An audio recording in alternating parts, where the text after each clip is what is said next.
Welcome to SportsBeat KC, the Kansas City Star's daily sports podcast. It's Wednesday, May 20th, and I'm Blair Kirchhoff.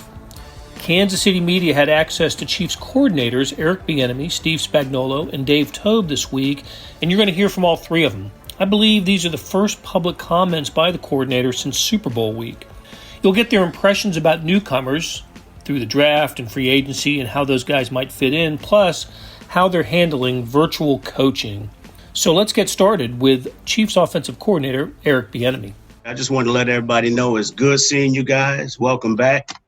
Hopefully all your families are remaining safe and healthy throughout this entire process. With us, we're grinding and chopping away. We're just taking advantage and making the most of all the opportunities that we have with this new technology. I will say this, I got one thing I do have to admit, and hopefully you guys will enjoy this when I say this. I have never checked so many work emails ever in my life, but I have.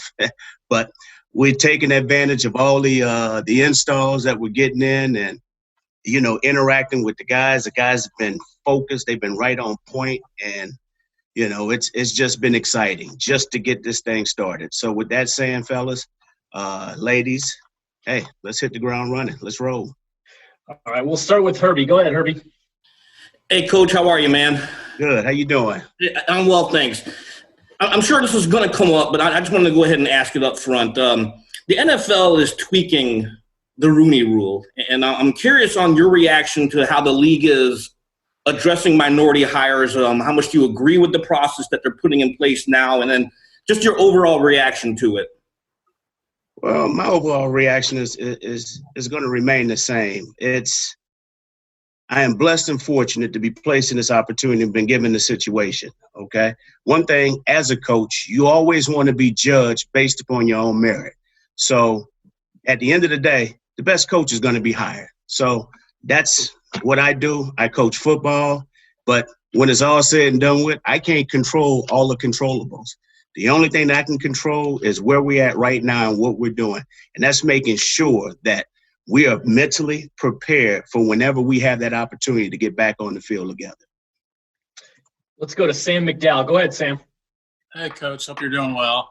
Yeah. I'm wondering about Clyde and first of all, how you see the backfield situation shaking out. I know it's early, but just wondering what you guys sort of envision as far as how you're going to split the workload back there. And also, when you don't have the rookie mini camps, I mean, what is the legitimate difficulty in a rookie like that who maybe you're going to feature prominently, not knowing maybe some things that you'd be hands-on with them normally at this time of year? Well, one thing is Veach and his entire staff did a great job of evaluating the kid.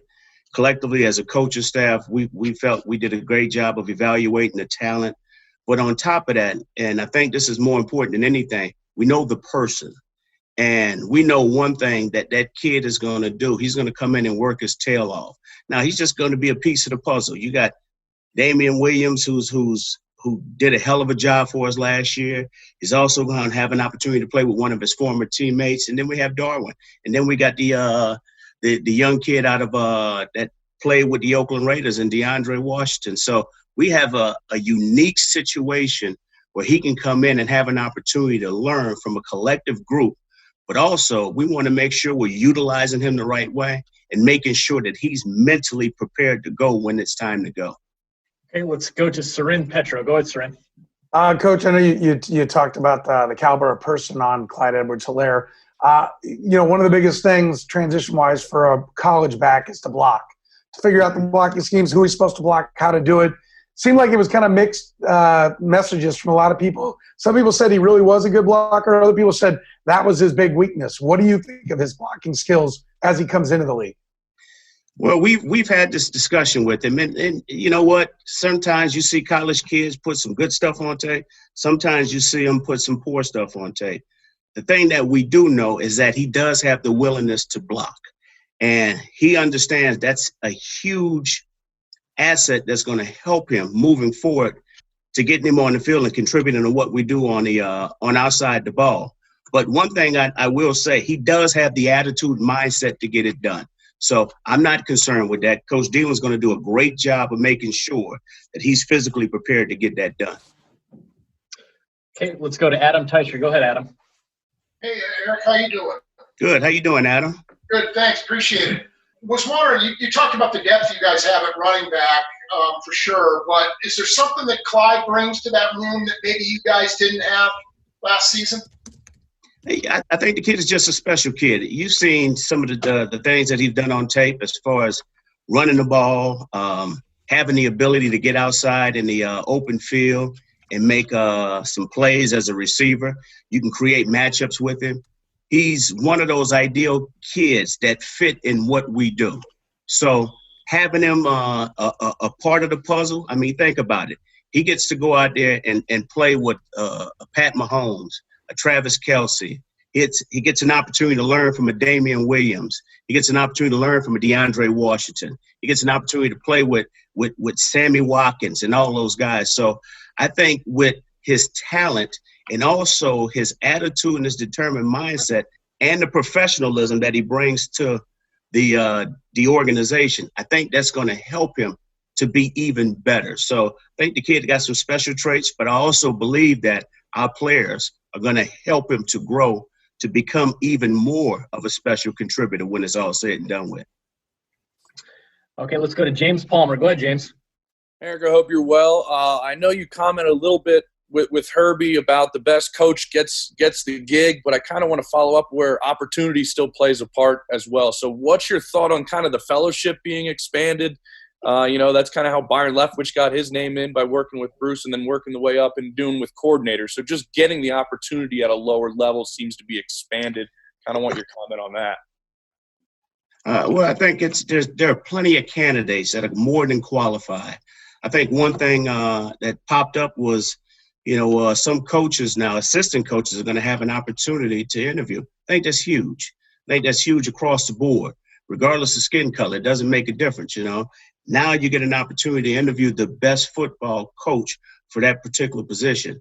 I think one thing is that with all this discussion being brought to the table, it just opened up different doors for many different people. And like I said, when it's all said and done with, my job is to make sure I'm focused on what we're doing. But yes, I am happy that was passed so those guys can have an opportunity.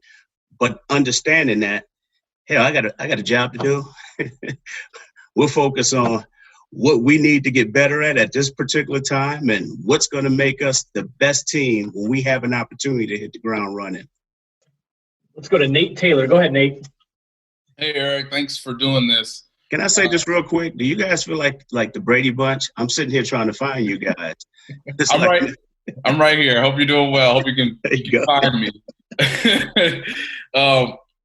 Eric, I know this may sound silly to some degree, but looking back at last year, how many times have you realized or been told from players, fans that you guys, one, never run another quarterback sneak once Patrick got hurt and you guys were still able to win the Super Bowl? And what about the idea of not, using a quarterback sneak in short yardage situations? You guys were able to still be really successful in the postseason using a variety of players. Can you just speak to the idea of maybe never having to run another quarterback sneak in the future, and just the idea of how the offense has advanced so much that you guys can still be at an advantage despite using one of the more conventional short yardage plays?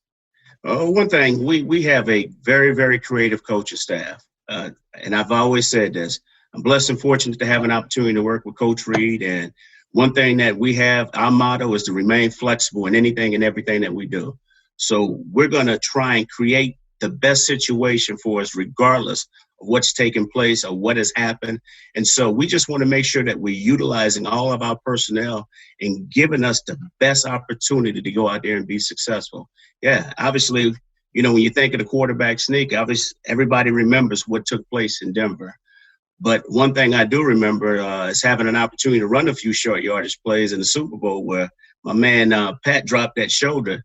And I don't know if he necessarily laid the wood, but he laid some wood or took some wood, and he found a way to get it done. But he's a competitive kid. He's going to do whatever he can. And the beauty of our guys is that, hey, they know, regardless of situation, whoever is called upon, all right, to perform in whatever moment we're putting them in, their job is to be accountable and find a way to get the job done. All right, guys, we're getting short on time, so we probably have time for a few more. Let's go BJ, Pete, and then Matt, Derek. Go ahead, Pete. Or I'm sorry, go ahead, BJ. Coach, I know that everybody's asking you about your time and your role as offensive coordinator with the Chiefs. I want to ask about your role as running back in the University of Colorado and the national championship team being the 30-year anniversary. How much – I know that, every time there's an anniversary like this, it has to give you some special memories, but what have you got going on? Is there anything planned for that? And how fondly do you still think back on those memories, obviously coming off a Super Bowl and reaching the highest level of this level of football? I tell you what, it's kind of ironic that question has come up because this past weekend or last Friday, a bunch of us from our national championship team had a Zoom call. So it was one of those calls that, first of all, was a great time. Just reconnecting with a number of guys, also catching up with them. But some of the stories that were told were unreal. And some of the stories you don't want ever, ever, ever to get out there. But it was a great time. Guys had a great time just rehashing all the different things that took place throughout the course of that year. But it's always a special moment when you can rehash and think about the past because if it wasn't for the past, it wouldn't help shape the future. But I will say this, and I got to let you guys in on this part of the story. So I've been finding myself, which has been great. I walk probably about 5.5 to 6 miles at least 5 days a week. And so I'm walking through our neighborhood. I've discovered more of our neighborhood than any time in my life since I've been here in Olathe, Kansas. But I'm walking through my neighborhood, and this guy, he's cutting his grass, okay? And he stops his lawnmower. He comes running out. And I'm like, man, am I going to have to fight this man? So, but come to find out, he gives the exact date. And it's a shame. I can't recall the date. But he gives me the exact date, the exact time of the fifth down deal against Missouri. I'm like, man, are you guys ever going to allow us to live this down? I mean, but it was hilarious. It was funny, but I will say this, it's good to be remembered for a lot of good things, but also too, I hate the fact that in this state where we are and working with the Kansas City Chiefs, I'm pretty much reminded about the fifth down more than anything than the national championships. All right, let's go to Pete Sweeney. Go ahead, Pete. Hey, Eric, thank you for taking some time with us. Hope you're all right. I was curious about Sammy Watkins. You'd mentioned him and everything that sort of emerged a week ago about maybe some mixed feelings about his usage and things like last year. I was wondering your reaction to some of that stuff that came out and then how you have conversations with the player to sort of coach that up and deal with it. Well, one of the first things I enjoyed the article. And one thing you guys got to understand is players go through a lot of different highs and lows. There's a lot of pressure that players receive when playing this game outside of what we do. And so I'm not going to divulge on any of our conversations, but I love Sammy. I love the way he comes to work every single day. I am very blessed and fortunate that we're bringing him back. He's a big, huge part of what we do. And I'm actually proud that he allowed people to get to know him because he's a beautiful kid. He's a hardworking kid. And the only thing that he wants to do, he wants to be great.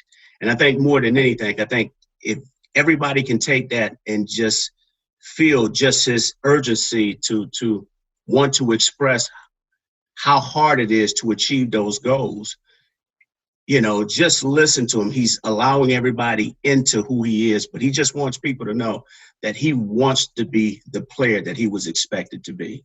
And we love him because of that. All right, Coach, we've got two more hands that are up here. That one of them that we got to get in here, but let's start with Matt, Derek, then we'll close it out with Adam. Go ahead, Matt.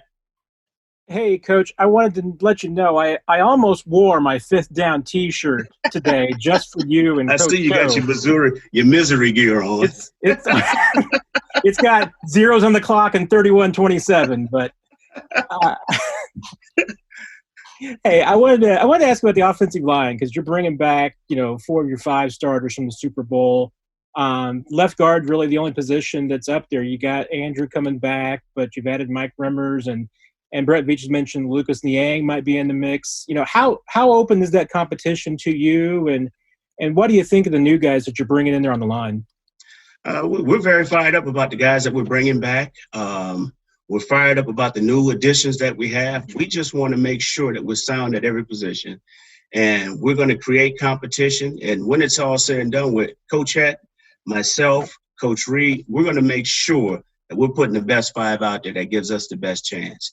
And, you know, in this in this industry, you can't have enough good O-linemen. And so we just want to make sure that we're stockpiling on depth, but also creating a competitive atmosphere so we can get the best 5 on the field at any given time. Okay, Adam, go ahead and close us out. Hey, no fifth down questions, Eric, or at least not today. I wanted to ask you about what you knew or what you know about your 2 young development quarterbacks since you've had them in. And also, I'd like to hear in your words, what's in it for those guys to come here to this team when the starting quarterback job is locked up for a long time? Well, one thing I will say, Jordan and Shea they've been very, very good in the meetings. They've been very, very receptive to the information that we're providing them, but also, too, they've been asking a lot of great questions. Mike Kafka has done a heck of a job, Joe Blameyer. And one thing, when we're sitting in that room, when we're sitting in those meetings, we want all our guys to be interactive. You know, one thing that they'll have an opportunity to gain from being here is, first of all, they get to learn a lot. We have a very, very unique and diverse offense. On top of that, they get to watch how Pat Mahomes works as a professional. And I think more importantly, they get an opportunity to work with a Chad Henne who's been around for a very, very long time and has provided some outstanding leadership qualities within that room. So those are the things that I think those guys gain from being here and a part of our family. Hey, it's Blair. We have a special subscription offer for SportsBeat KC listeners, unlimited digital access to the Kansas City Star's award-winning sports coverage. Sign up now for 1 year of Sports Pass for access to all the sports news, features, and columns presented on the kansascity.com site, and it's only $30. That's a 40% savings off our regular rate. Your subscription will automatically renew after the initial term at $50 unless you tell us to cancel. Your subscription helps support the sports coverage of kansascity.com and the Kansas City Star, and that support has never been more important. Please visit kansascity.com/SportsBeatKC offer to get this special offer. And as always, thanks for listening. You just heard from Chiefs offensive coordinator Eric Bieniemy. Let's switch to the other side of the ball and hear from defensive coordinator Steve Spagnuolo. Yeah, real quick. I won't be real long. Listen, I hope everybody's safe, healthy. I mean, certainly the world's a different place than when we last had a chance to visit. It seems like forever ago that I've had a chance to address everybody. You know, just like we've talked to our defensive unit a lot about how fortunate we are in this business to have jobs and still be working. And I talked with the guys a little bit about let's not forget that and don't lose sight of the people that are going through a rough time right now. And we think about that often. I know my wife and I do. I'm sure you guys do as well. So, and extended families, and there's just so many tentacles to this whole thing that you don't even realize until you hear somebody's story. But having said that, and with regards to the meetings with the players, I'm getting an education, needless to say, on technology, but it's been great. I think we're going to take a lot from this and be able to use it. I'm talking about me as a person. I was not a FaceTimer on the phone, so we use WebEx meetings and some of the Zoom. So being able to do that with family has been just terrific. Family that's further distances away. So again, I'm happy to get back with the guys. It was great to do the meetings. I try to do a unit meeting every day. It's real quick. Then we break off into our groups. It's what is different for me is I really like being in front of a room and conversing with the players, asking questions. That's a little bit difficult in the WebEx or the Zoom world. So that I do miss, and actually getting outside and teaching the guys. I really do miss that. But hopefully we can keep our fingers crossed. We'll be back at it soon. So with that, I'll just kind of open it up. I went way longer than I wanted to, Sid. Sorry about that. Let's start with Adam Teicher. Go ahead, Adam. Hey, Steve. How you doing? I'm doing great. I'm going to make sure I get my volume on here so that – okay, good. I was just wondering about Willie Gay and what maybe he gives you that you didn't have on the team last year at his position? Well, it's interesting. Maybe I'm different in some ways with rookies, but I don't know that you know what you have until you get them here. Now look at Brett Veach and his staff did a terrific job identifying him. We're glad we have him. We're excited for what we think he can do. But until we get him out there, we won't really know. I mean, things jump off the chart with regards to speed. And he's a violent hitter, which we love. Hopefully all those things will transfer to this league. Let's go to Danny Welniak. Go ahead, Danny. Hey, Coach. Praying that you and your family are all doing well. Thank you so much for doing this. My question for you is, with the NFL allowing some training facilities to open, how much hope does that offer you guys that you might have a normal or regular kind of training camp and even preseason? Yeah. Listen, we're staying hopeful that will happen. And I know Coach Reed has talked to you guys already about his plans, and he's got all kinds of he's an organized man, so he's got us organized for whatever happens. And for right now, until they tell us differently, we're very hopeful we get to training camp. I think I've told you this before. Training camp is one of my all-time favorite things to do in this business, because you're up there, you're all together, you're in a dorm. I still like that, and it's all football, being around the guys. So we'll keep our fingers crossed and pray that we can have a normal training camp. Let's go to Sam McDowell. Go ahead, Sam. Hey, Coach. Hope everything's well. Thanks, Sam. We talked to Hitchens last week, and he mentioned that one of the first things you told the defensive group was that you feel like they can be better this year. What sort of specifically stands out to you for why you would say that? Well, first and foremost, and I think you all realize this, we need to begin the season better, in my opinion. We knew Hitch and I talked about this yesterday, because I called him yesterday, just I hadn't talked to him in a while, but we knew there were going to be bumps in the road early with regards to feeling out coaches and players and what we had, what they could do, and a new system and the whole thing. And we went through some rough patches, but really because of the assistant coaches we have who just kept pounding the details and over and over and over and over, and the guys embracing it and not getting frustrated with all the walkthroughs we had and all the reps that we took. My hope is that we're past that. And it would be really nice if we could come out of the blocks and play good defense at the beginning of the season, not wait. And I think we maybe felt like it was 7 or 8 games before we really got in the groove. Okay, let's go to Nate Taylor. Go ahead, Nate. Hey, Steve. Hope you're doing well. Thanks for joining us. To kind of build off the last question from Sam, in terms of installing a defense last year, putting in the terminology, understanding how all the coaches are going to work together, but even before you get to the players, how different from your experience in the past has year 2 been in terms of teaching the guys that have been there, adding some new players, whether it's the draft or free agency? And what did you see in those first, say, 6-7 weeks that that you guys can sort of build upon based on what you guys showed in the playoffs? Yeah, good point. I'll start with the ending one that you asked there, Nate. More than anything, myself and the coaches learning what our guys could and couldn't do was huge. And so going into this year, and fortunately for us, by great work by Brett Veach and his staff, we have most of the guys back. Now, not all of them. Some guys we're going to miss. But knowing what the abilities of those guys already going into year 2 might keep us from having to experiment, so to speak. And we can keep, we've sat here with the scheme and said, okay, let's keep this because our guys are really good at it. And maybe we get rid of that, add something in. So there is, the hope is that you grow in the system, you can expand a little bit, just like Andy always talks about with his offense, where they keep adding. I know you guys had all kinds of questions for Patrick Mahomes. What can he do in his second year? And you're right where you're going. And I think Andy told you that you keep adding and building what they can absorb. The more they embrace, the better we can be. I feel the same way on defense because I do think in this league nowadays you got to be multiple in enough regards to keep people off balance, so to speak. So hopefully we can do that. Let's go to Nick Schaefer. Go ahead, Nick. Hey, Coach, you mentioned your family, and I'm just wondering if you maybe have a different perspective on this thing. We're in the Midwest, right, and not hit as hard as other areas, especially the Northeast, and with your ties to New York.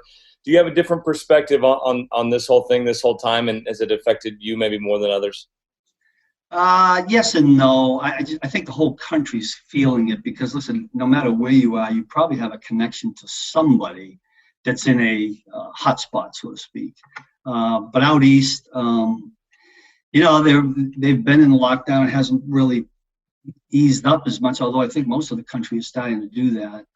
I'll be honest with you. I just throw this out, and this may seem small. I really feel for seniors in high school and seniors in college who lost their, and look at it, I'm sure everybody here probably went to college and was tied in somehow. You always look forward to that senior spring and to have fun with your friends. I know that's a small thing, but we have, my wife and I do have parents that are elderly, and some of them are in independent living. And I tell you, what's really hard is to explain to parents or elderly people that you can't come and see them.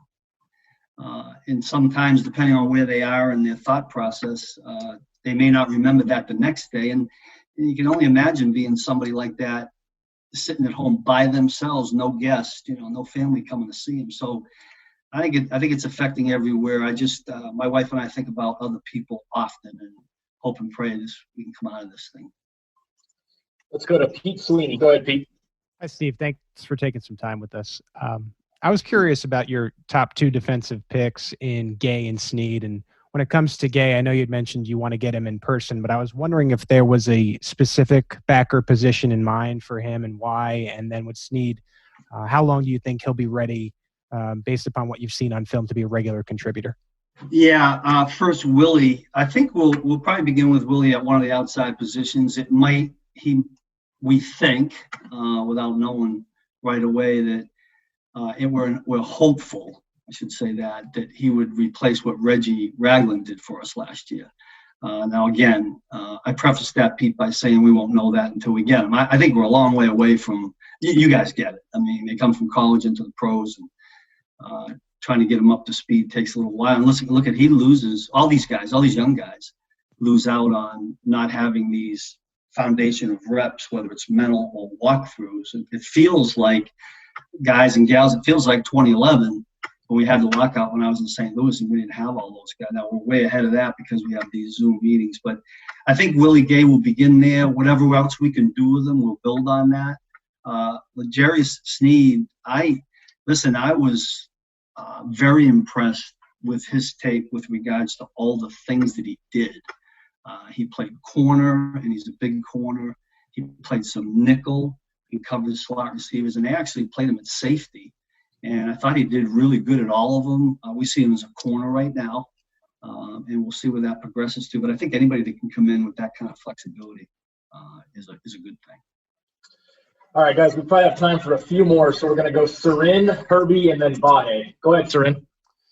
Coach, thanks for the time. Can you give us an update on what the timeline? I know a legal process has to work out, but with Bashaud Breeland, do you know what your timeline is as far as when he'll be ready and when he'll be a full participant? I do not, and I don't even know where it is game-wise and all that. But Breezy has been in the meetings with us, been very engaged. And he's done a heck of a job. So, again, that's another player that we have that is a second year in the system. I'm glad we got him back. And just like you're talking about, I think we'll just let that play out. I know Coach Reed has addressed it, and I'll kind of stand on whatever he has said. But I'm just, from our regard, I'm just glad we got him back. But right now he's working through the whole process normally. Yeah, I don't know much about the whole what's going on. I'm sorry, I didn't mean process. I mean he's working, doing all the work normally with the rest of the team. Yeah. Okay. Yeah, because I don't know the rest of that, but he's been in our meetings for as much as we can do right now, which is good. I'm glad about that. Let's go to Vahe. Go ahead, Vahe. Hey, Steve. Good to see you. You too. Just wondering, it's kind of apples and oranges, but I do wonder how you would say how your grasp on what you have in front of you is different this year than it was last year. I mean, last year you were still installing things, but this year you're at distance. Just how would you compare and contrast that? Great question. I'll share this with you. We met as a defensive staff this morning on the WebEx, and so the veterans are into their 4th week right now. They had 3. They had a week off, like Coach told you. and then we got him again. Our concern as a defensive staff is when you can only do this, I'm concerned about him getting bored. It's because it is the same system. Now look at if this was a year ago, everybody'd be glued in. It's new to everybody. But now look at it. It's human nature to say, well, I know that. I've heard Coach Spag say that 100 times. Why do I got to listen to that again? But so we're looking for creative ways to feed this to our guys and to keep them sharp in what we did and what we want to continue to do. Whether it's I get on with the coaches and listen to their group meetings, and they're finding good and creative ways. I mean, we have players that are installing defenses. We have Jeopardy games. We have all kinds of things we do to keep we're all just trying to keep each other attentive and amused in some ways in sticking with football and yet getting a lot done. But it's a little bit of a challenge in this setting to do that. I mean, just going out and walking through things is light years ahead of sitting in a meeting all day. Okay, Herbie, you want to close us out? Yeah, sure. Hey, Coach, how are you, man? All right, Herb. Hey, Taco Charlton, a former first-round draft pick, and for one reason or another, it didn't work out in Dallas, didn't work out in Miami, but how much do you see in him, and how excited are you to get him into your scheme, hopefully to see his full potential? Yeah, listen, we were really fortunate last year when we got Emmanuel Agba. And he surfaced in the system, played good football, and now he's at Miami. And Emmanuel and I have talked about this a lot. A change of scenery for him was really good. So I think the hope certainly is that maybe Taco could do the same thing. Now, we don't know that. Unfortunately, we don't have – Coach Daly and I don't have the chance to get to know him quite as well through a computer. But I've heard really good things about him, and we're hopeful. I mean, he gets thrown in the mix with everybody else, and hopefully he can find a guy on the edge that can help us going forward. But we'll find that out. We've got a long way to go, I guess, before we can determine that. That was Chiefs defensive coordinator Steve Spagnuolo. Here's special teams coordinator Dave Toub. I always enjoy hearing from Toub because he deals with players on both sides of the ball, and he gets to work closely with the draft class. Those guys tend to make an impression on special teams before their regular position.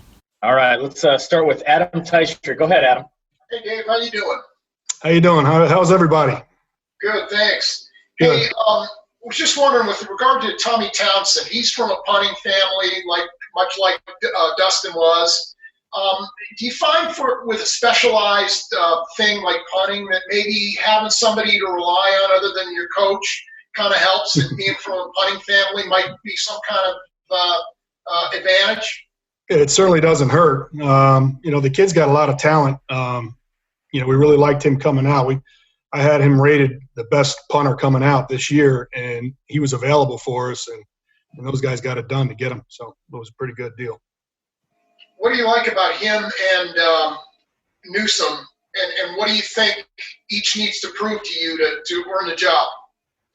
Well, number one thing is it is going to be a true competition. I mean, there's nobody really out in front right now. I mean, as we look at it, I like them both.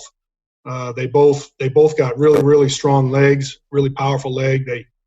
They consistently hit over 5.0 hang times, it's real impressive.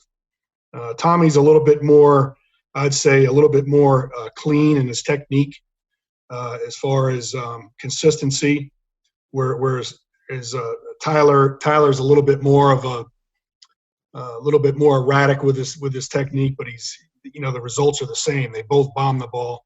We just need to clean Tyler up a little bit more. But I tell you what, it's going to be fun. The competition is going to be real fun. Let's go to Mick Schaefer. Go ahead, Mick. Hey, Coach, how's it going? Thanks for doing this. How you doing? Yeah. Great. So what all will you be missing without Dustin Colquitt, punting, being on your team, being in the locker room, everything?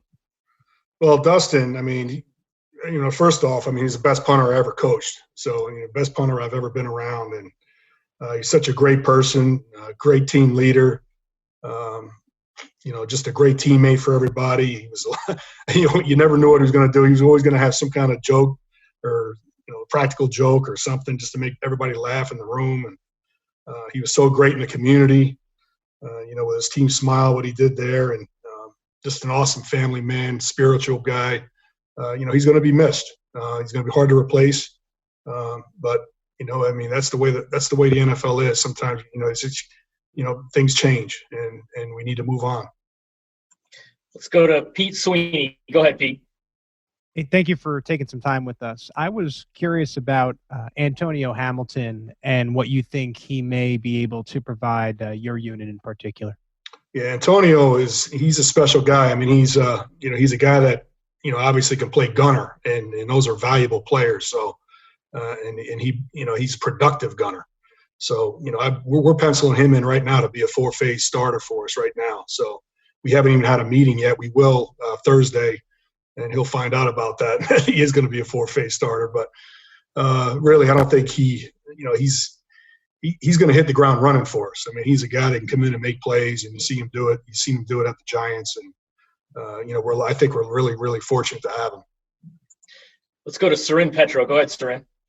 Coach, thank you for the time. And I know everybody's got to deal with this situation, right? Doing everything via these Zoom calls and everything. But for special teams versus, offense and defense, you use the whole field on most of what you do. Is it harder on special teams and getting ready for special teams than it is for offense and defense having these limitations? Well, I mean, right now, we're kind of fortunate because those guys can get together. They can get together and kick and work on the operation, and and they can do that on their own. So we can work our skill set. Whereas to play football, it's kind of tough to have. You need 22 guys out there, and it's good for us to be able to at this time to be able to do those kind of things. I mean, we can't sit down and meet face to face, and I can't be out there watching them. That's the unfortunate thing, but they video everything that they do, and they send it to me, and then we talk about it on virtual, virtually. But schematically, as far as like covering kicks and doing that kind of things, is that we just back?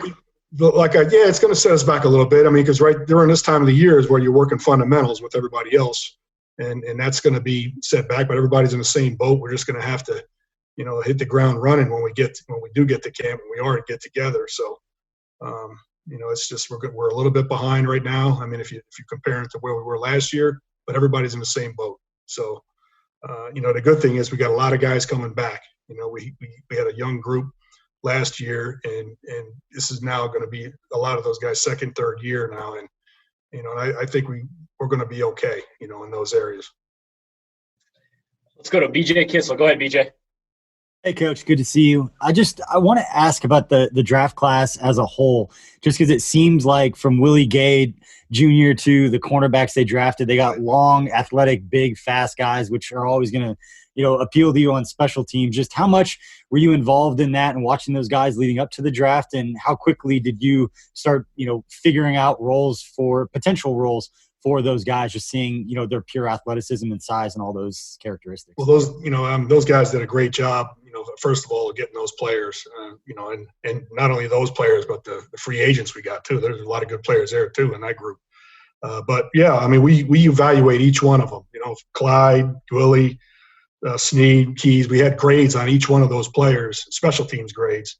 And, what we do, we work with Veach, and if we have two players that are close, we're going to take we'll take the special teams guy that has a higher special teams grade than the other. And all of these guys had good special teams grades. So I'm really excited about every one of them. They all got speed. They all got good height. Clyde's not the tallest guy in the world, but he's so elusive. I just picture him playing PP for us on the punt team, where he could get a direct snap and take off, and he could do a lot of things in that area. But we're also going to find out if he can tackle too. I mean, he's never done it before. We've talked a couple times virtually, and he's never done it, but he's looking forward to it. They're all excited, and I'm excited to have all of them. Let's go to Vahe. Go ahead, Vahe. All right, Vahe, we're going to try to come back to you in a second here. Let's go to Nate Taylor. Go ahead, Nate. Hey, Dave. Hope you're doing well. Thanks for doing this. I know you just mentioned a little bit ago that I guess you guys may have not had a full player Zoom meeting in terms of special teams guys, but how do you anticipate those meetings going? How many players do you think you have that are going to be involved? And what are the differences knowing that you're going to work with guys from both offense and defense and try to build some level of understanding when you guys do finally get to camp? Yeah, right now I got 59 invitations out, that they're all going to sign in. So those are the guys that'll be, hopefully they'll all be on there, which they will. And then we'll sit down and we'll look at a review of last year real quick, and then we'll look at the depth chart, where I think everybody's going to be plugged in. Like Willie Gay, he's going to find out that he's going to be a 4-phase starter right off the bat. We're going to pencil him in as that guy. So, all the way across the board, they're going to find out where they sit, what position they're going to play. We'll hit a little bit of punt on the first day, and a little bit, we'll install punt again, like nobody knows what they're doing. We'll start off with that, and then we'll watch clips of our first day. We're going to watch Pringle. We're going to watch his good plays and his bad plays from the whole entire season. And when you do that, you kind of, you find the pluses and minuses. It also teaches the young players what we're looking for, what is good, what is bad, what's bad effort, what's good effort. What happens if you miss a tackle, and sometimes you could turn into a positive play, those type of things. Basically, how we are philosophy-wise, what we expect. Okay, Vahe, I think there's Vahe. Can you hear me now? Yeah. How you doing, Dave? Good. Good to see you, man. Good to see you. Hey, I'm just curious what you might be able to tell us about how you're able to bring Andy Hill in, to what degree you're able to do that right now, if he's actually arrived. And obviously you go a long way back with Andy. What's made him appealing to join you guys? Yeah, Andy and I go way back to Missouri days, back in the 90s. He was on the Larry Smith staff. We're all on the Larry Smith staff together. And, obviously he's experienced, he's been at Missouri for 24 years as a position coach. I think he was actually assistant head coach at one time, offensive coordinator. He's been at all there. And, we've always stayed in touch. We communicated all the time. And last year in particular, mostly last year, because he handled the special teams. He had the whole special teams unit. So we really spent a lot more time together, as far as on the phone and him visiting, because he was in town all the time recruiting. But we're really good friends, and it was really, I tried to talk him out of it. I told him, I said, this job, you got to do a lot of bullshit stuff, And he goes, hey, you're not going to talk me out of it. I want to do it. I want to get in the NFL. And he convinced me. And then I went in and convinced Andy Reid that it would be a great hire to have him. So, we got it done, and I'm real happy to have him. All right, guys, we've got time for a few more. So we're going to go Harold, Matt, and then Herbie. Go ahead, Harold. Hey, Dave, hope you're doing all right. I think a couple people alluded to this, maybe they did, but when you come to a point where you have just training camp and you know how important this special teams is to make the final 53 with a lot of these guys, are you going to have to try to tailor anything differently in your decision-making, or just have some kind of process in mind before you even get into what it potentially would be a training camp, however that may act, to make those final decisions on the rosters with an idea in place or anything of that nature? Yeah, that's a great question. That's going to be one of the challenges. You're not going to get near as many reps to evaluate these guys. Like usually we come into camp and I have an idea. Okay, this guy can do this, he can do that. We're not going to know any of that, So, we got to make faster decisions, quicker decisions. We're going to rely on the preseason games. Hopefully, we have preseason games. Those are going to be critical because that's the only time we get live tackling and live blocking. So. For us, those are going to be huge, and hopefully, at the end of the day, we make the correct decisions. But like I said before, everybody's in the same boat, and the good thing is we already have a core group of good players, and we're going to filter in some of these young players in spots. So we think they all can play, especially the draft picks. So we'll find good spots for them. It may be during the year where we end up really getting our solid group together. Great question, though. All right, let's go to Matt Derrick. Go ahead, Matt. Hey, Coach, thanks for your time. Yeah. When Tyreek was going into year 2, you really reduced his role on special teams, took him off kick returns, and his punt return numbers were fewer. Is your kind of expectation is that you may end up doing the same thing with McColl this year as he gets more involved on offense? And are you looking at some of these, whether it's the rookie class or the undrafted free agents who might be return guys? Yeah, we start everybody off as a returner. I put everybody back there like pre-practice. You notice we have like 20 guys out there sometimes. And so you never know. You find guys, diamonds in the rough, guys that haven't done it before, like Niall Davis. Never did it in college. He ended up doing it in the NFL. So, everybody will start there. Everybody's a 4-phase guy, including Clyde. Clyde's going to be playing everything. He's never done anything before. And Willie Gay and all those guys. But yeah, true. I'm not sure about Hardman. I don't want to lose him. I think he's just scratched the surface as a returner. He hasn't reached his potential yet. He could be even better. I think he knows that, and hopefully we can keep him in those roles. It's important. It's important that to get the ball in guys' hands that can make plays, and he's one of them. All right, let's go to Herbie to close us out. Go ahead, Herbie. Hey, Coach, thanks for doing this. Hope you're well, man. Doing great. Hey, in addition to looking for a new punter, you're also going to be looking for a new holder this year. And you mentioned you're not out there watching the guys when they get together, but how much are you going to find yourself relying on what Harrison tells you about the holding and even James with their input before you are finally able to get them together to evaluate? Yeah, that's good. Good question. Harrison and James have kind of took the leadership role in that whole. They know how important that part of it is. And Harrison, I guarantee it, Harrison will outwork anybody in the world, and he's going to have these guys work just as hard. So if he ever misses a field goal, it's not going to be because of a bad hold. And those guys are going to get so many reps, and both of them could do it. They've been working. They're up here on their own, doing their own thing, and they're getting they video stuff. So I'm getting to see it, and we're working through things right now as far as the holding stuff. And both guys that we have, Tommy and Tyler, can both hold. So. And Tommy did it last year. Started on Florida's team. So, they're both experienced, and you're right. It is an important job, and those guys they'll rise to the occasion. That'll do it for today. Thanks to our production staff of Derek Donovan, Savannah Smith, Randy Mason, Beth Welch, Jeff Rosen, and Chris Fickett. Links to Chief stories from our talk with the coordinators can be found in the show notes. Hey, earlier in the episode, you heard me talk about the Sports Pass offer, and it still stands. It's a good one, $30 for a year's worth of sports coverage, and that includes the Sports Extra on the e-edition. There are, let me check this today, 22 additional pages of national sports coverage in today's Sports Extra on the e-edition.